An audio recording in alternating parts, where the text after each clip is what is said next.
would you look at that? I got a new setup. I got this little clampy deal here, and it's super cool. Okay, well, how's your day going? It's going good? Is your life continuing? You figuring it out? Do you know what you're gonna do tonight? You know what's happening? Do you know how to make an HO generator and how to make it at its peak efficiency to produce the most amount of oxygen without costing you too much electricity to where it's inefficient? If not, then you're in the right place because, well, that's what I'm going to be talking about. The amazing 6 months of trying to get this HO generator to work. So, water.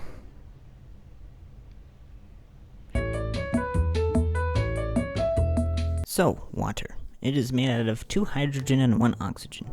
When you apply electricity, you split them apart into the hydrogen and oxygen. Now, electricity has a positive and negative side. On the positive side of an electrode, you get oxygen, and on the negative side, you get hydrogen. Now, hydrogen you can burn, and it can be useful, and if you want it, you can use it if you want. But so far, I'm not going to use it for now. But then there's an issue. In order to make water be able to split apart, you got to make it conductive. In order to do that, you got to put in the fantastic chemical known as potassium hydroxide. Now, potassium hydroxide, also known as potash, will make it conductive and give you the bubbles, and it works nicely. Now, there are 2 aspects to an HO generator, and that is volts and potash. They both increase the rates, but they decrease the efficiency. And, well, you want it to be efficient. Now, there's an equation, and it is amps equals voltage over resistance. Amps is good. That's effectively efficiency. Now, with a voltage of 7.5, which is what I'm using, you can see that in the equation, you want to decrease the resistance to increase the amps. Now, potash can decrease the resistance, but it also decreases the efficiency. But there's another variable known as the distance between them. The closer you have them, the less resistance. So with a design where you have something in between the electrodes, that decreases it, and without, it increases the amount of bubblage, and well, you want that. Now, something I didn't mention in this video is the design that I finally came up with at the very end, which was just bubbling the oxygen into a container full of water. Beforehand, in all my other designs, I had it pressurized directly into a container up to 90 psi. And, well, I don't do that anymore because it's kind of dangerous to have your whole HO generator pressurized. And, well, there you go. That's essentially the concept. You electrify it, you get hydrogen and oxygen. Yep. And that process is called electrolysis. Yeah. Isn't that cool? Alright, so my first ever HO generator design.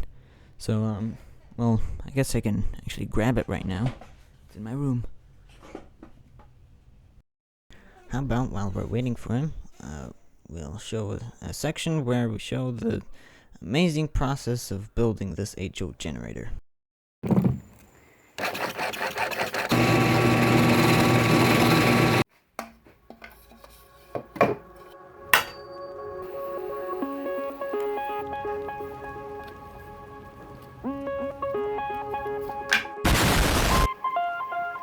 What the crap?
Alright, I've got the HO generator right there, and I've got a bottle right there that I can pressurize with this bike pump. And right now, I have it at 40 psi, and I'm gonna do a leak test.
What the freak? I guess that works. Gosh darn it, there's still leaks right there. I even found some leaks up here. Well, phooey. It seems that the mechanical force of tightening these with a clamp has decreased its structural integrity.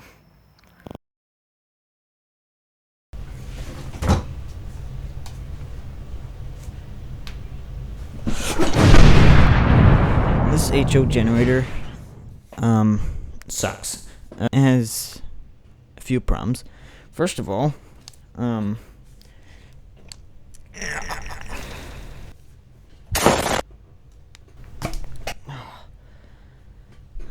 note to self, whenever you gotta open something, smash it on the ground.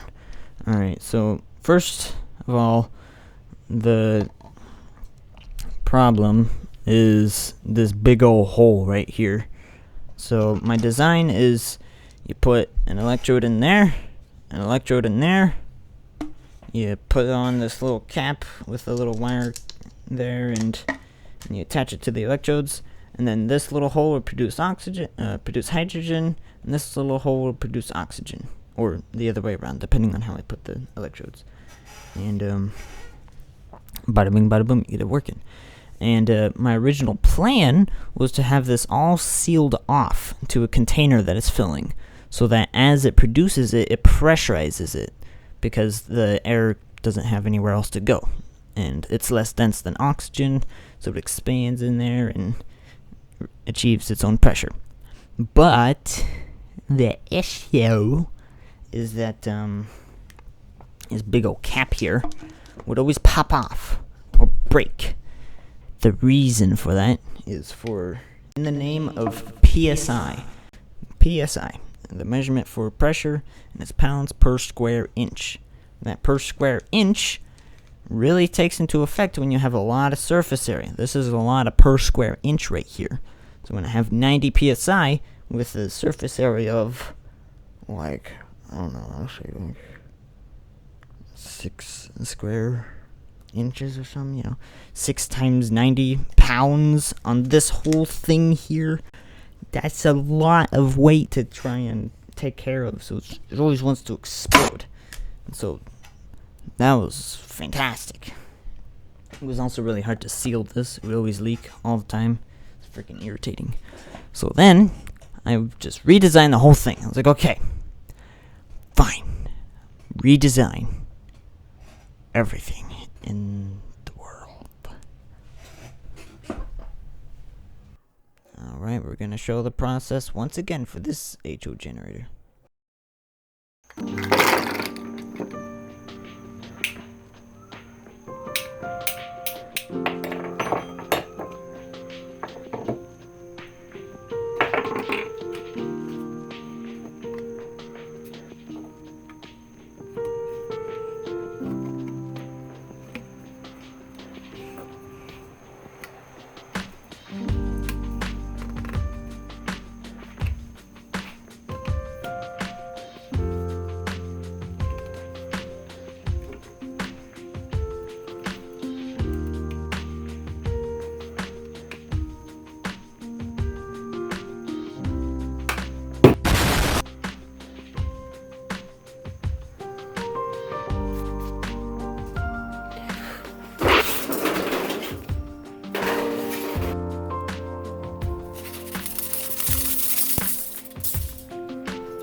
gel.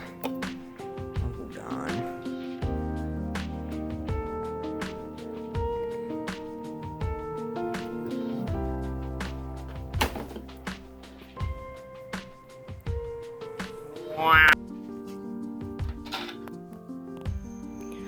Glue.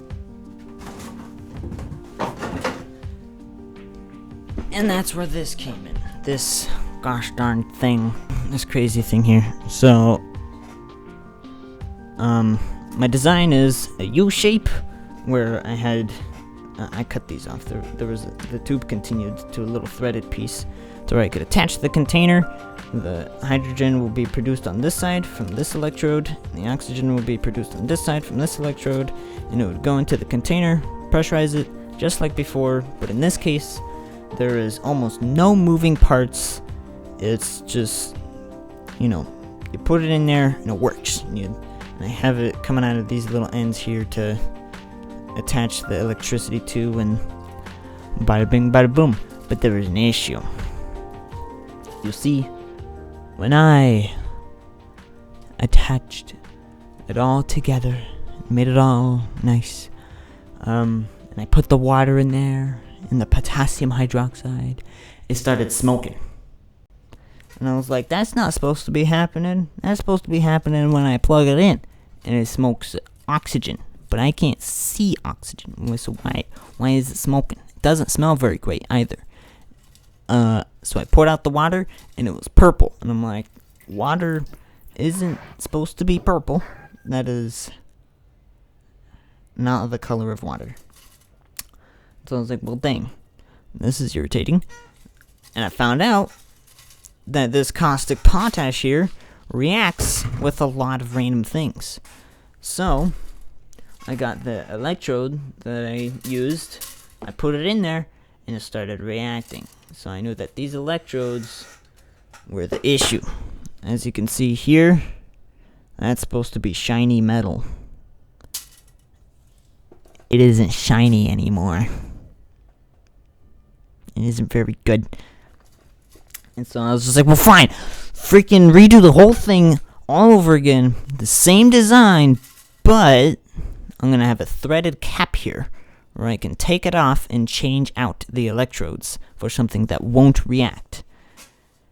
And I did that. In fact, I'll get it.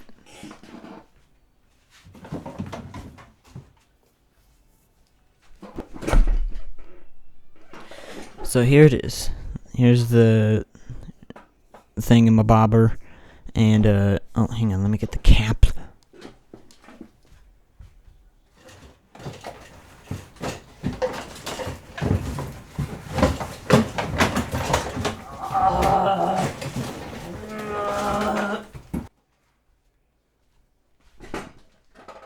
So to have it here,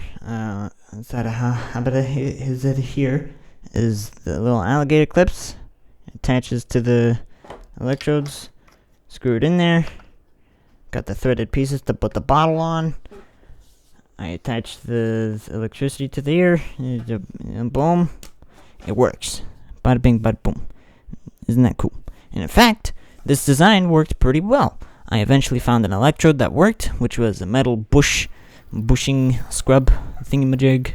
In fact, I can show you that too if you really want to.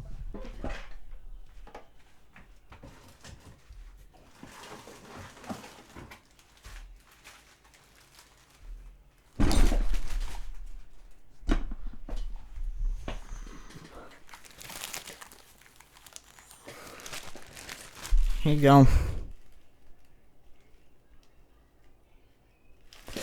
Yep.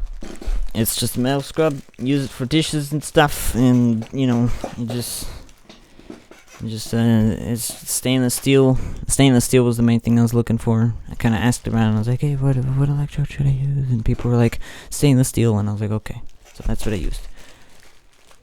Thanks to YouTube for that, YouTube's got good information. Wait, I'm on YouTube.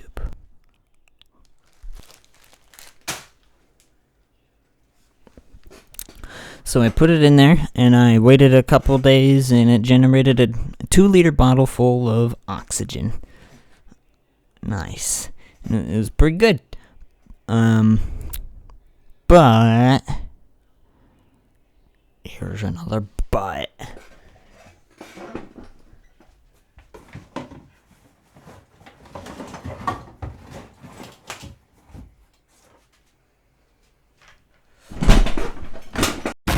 Here's the electrodes after I used them. This one's the oxygen. This one's the hydrogen. They don't look like how they're supposed to look. Now, do they? This one looks like brass. Like, what the frick is happening? So, yeah. The stainless steel corrodes after a while as well. Great. But I managed to generate the oxygen. I was like, oh, good. But after some more YouTubing, I found out that you should find out if your HO generator is good. And there was something that I was fearing all along with these HO generator designs. And that's the distance between the electrodes. Or if there's something in between, like a barrier.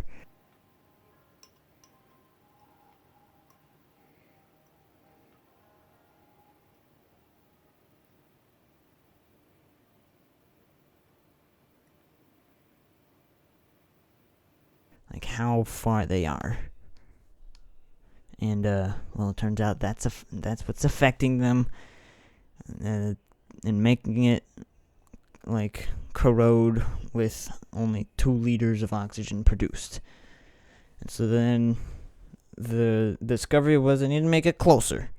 And in fact, I even did my own test. A way you can test if your generator is efficient is have a set voltage. And in my test, I used a 12-volt battery, and then measure the amps in the HO generator. If it has high amount of amps, that's good. Low amount of amps, no, that's not good. And I found out that this does not have very many amps.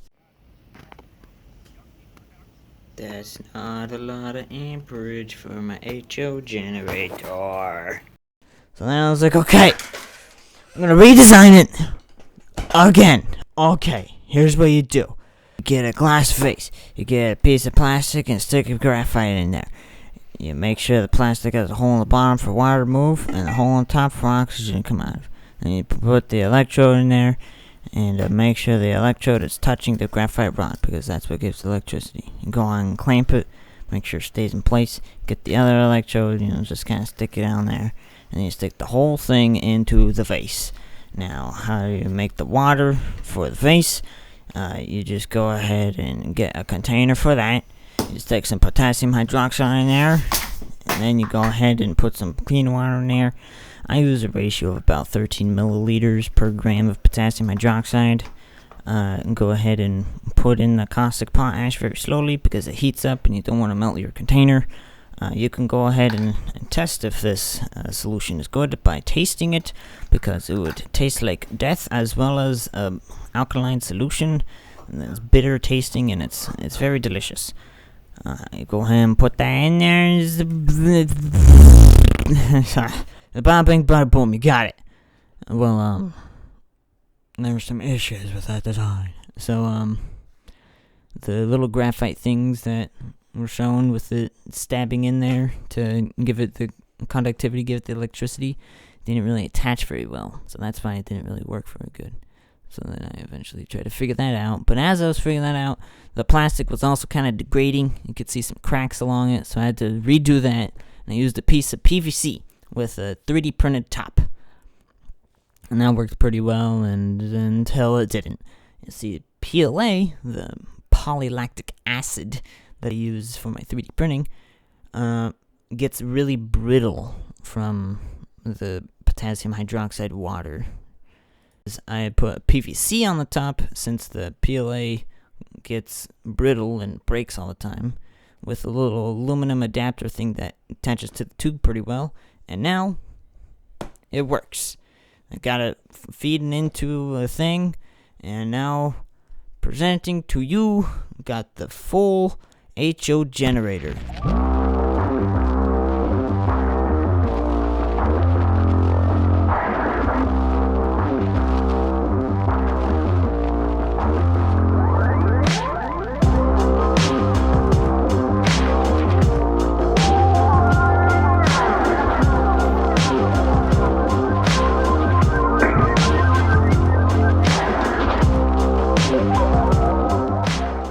version 4 of my journey.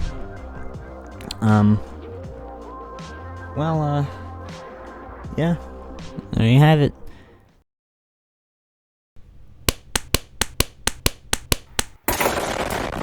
Drop shine there.